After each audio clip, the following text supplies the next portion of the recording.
என்னை விட்டு பிரிந்து போய் ஒரு கும்பலை சேர்த்துக் கொண்டு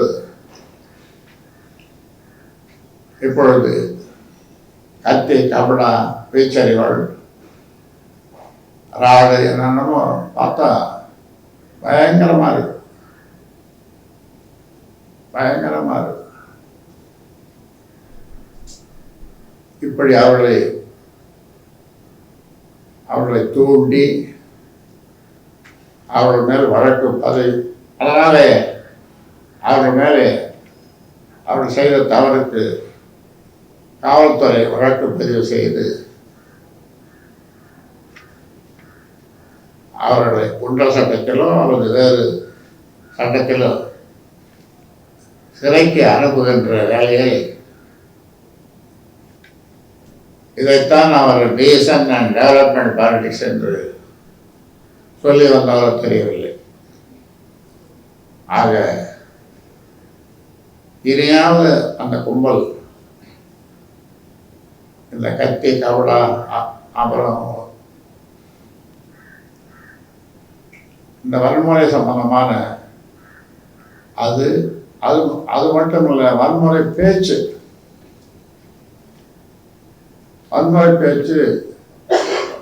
பேசும் பொழுது அந்த கும்பலில் இருக்கிற சிலருக்கு அதை செய்து பார்த்து வேண்டும், செய்து காட்ட வேண்டும் என்று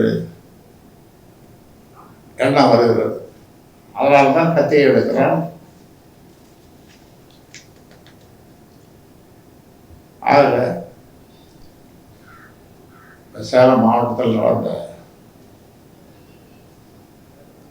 அந்த நிகழ்வு துக்கம் விசாரிக்க போன எங்களுடைய சேலம் மாவட்ட செயலாளர், சட்டமன்ற உறுப்பினர், இணை பொதுச் செயலாளர் அருள், அவர் நல்ல நாளே அவர் அன்றைக்கு தப்பி பிழைத்தார். ஆனால் அவரோடு சென்றவர் கார்களை எல்லாம் அடித்து நொறுக்கி துக்க விசாரிக்க சென்றவர்களை அடித்து ஆயுதங்களால் அடித்து இப்பொழுது மருத்துவமனையில் 12 பேர் அனுமதிக்கப்பட்டிருக்கிறார்கள். இதுவா டீசன்ட் அண்ட் டெவலப்மெண்ட் பாலிடிக்ஸ்? இதுவா நாட்டை வளப்படுத்தும் அல்ல கட்சியை வளப்படுத்தும்? இது ஒரு கும்பல் வச்சுன்னு நான் கட்சின்னு சொல்லிக்கிறார். ஒரு கும்பல், அவ்வளவுதான். நான் போட்ட 108 பேர் மாவட்ட செயலாளர்கள் அதிகாலை 3 மணி வரைக்கும் நேரடியாக தொலைபேசியில் பேசி நீங்கள் ஐயா கூப்பிட்டுறார், நான் கூப்பிட்டேன் அந்த கட்சி வளர்ச்சி பற்றி பேசுறதுக்காக, நல்ல புத்திமதிகளை சொல்வதற்காக கூப்பிட்டாங்க. போவாதீங்கன்னு சொல்லி அதிகாலை 3 மணி வரைக்கும் நேரடியாக பேசி 100 பேர் பராமரிப்பு செய்திருக்காங்க. இப்படி நல்ல பிள்ளைகளை ஒழுக்கத்தோடு வளர்த்த அந்த பிள்ளைகளை கட்சியே உயிர் மூச்சு. ஐயா சொல்றதுதான் எங்களுக்கு வேதம், ஐயா தான் குலதெய்வம் என்றெல்லாம் சொல்லி வந்த மக்களை ஏமாற்றி என்ன ஏதோ ஆசை காட்டி சில பேரை இழுத்து கொண்டு அவர்களை வைத்து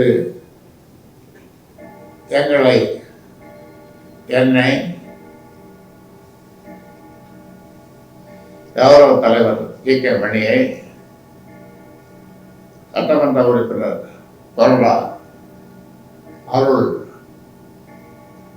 மற்றும் சில பேரை அது எதுக்கு ஆள வச்சு வந்துருங்கன்னு கூப்பிடுறது. நான் சொன்ன இந்த பட்டியல் ஜே.கே. மணி அவருடைய மூலமாக இந்த சமூக ஊடகங்களில்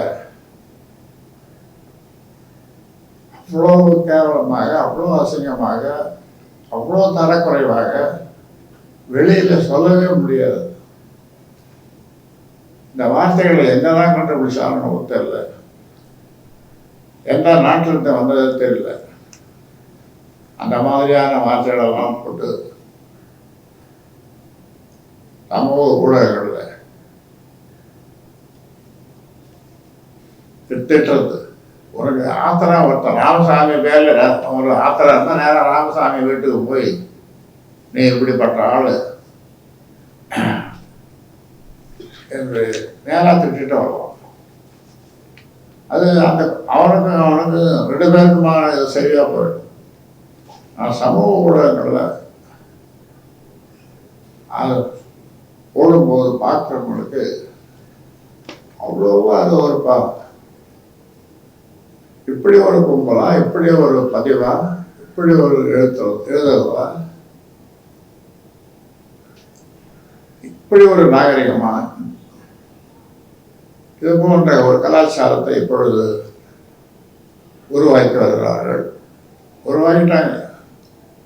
செய்திகளை உடனுக்குடன் தெரிந்து கொள்ள கீழ்கண்ட கேபிள் மற்றும் டிடிஎச் நெட்வொர்க்குகளில் எம்நாடு செய்தி தொலைக்காட்சியை காணுங்கள். பாதகம் செய்பவரை கண்டால் நாம் பயம் கொள்ளலாகாது பாப்பா. மோதி மிதித்துவிடு பாப்பா, அவர் முகத்தில் உமிழ்ந்துவிடு பாப்பா.